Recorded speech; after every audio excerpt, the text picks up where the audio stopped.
Le patron de l'UMP, Jean-François Copé, était sur Europe 1 ce matin. Et NPA, leur nouveau parti Anticapitaliste. Bravo, 9h15 sur France Info. L'essentiel, Hercine Lebovitch. Alstom, Option, Siemens ou General Electric, les responsables de ces deux groupes candidats au rachat seront reçus aujourd'hui à l'Elysée. En attendant l'issue des négociations, les syndicats, eux, se disent très inquiets pour l'emploi, quoi qu'il arrive.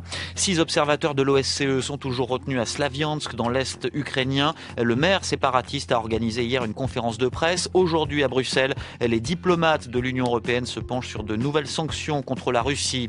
Le sud et le sud-ouest des États-Unis frappés par des tornades très violentes ces dernières heures. Il y a au moins 12 morts dans les États de l'Oklahoma et de l'Arkansas. La Bourse de Paris en direct avec vous, Jean-Yves Courcial. Le marché est dans le vert ce matin.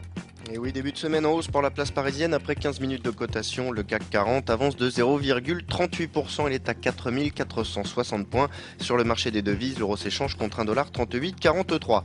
Côté valeur, le titre Alstom est toujours suspendu alors que le titre de son principal actionnaire continue de grimper. Bouygues avance d'1,39%.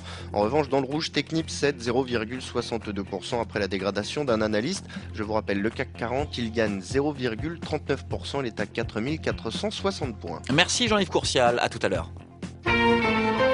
Fabienne Synthès. Et à 9h16, voici le retour d'Olivier Aymon. Bonjour Olivier. Bonjour.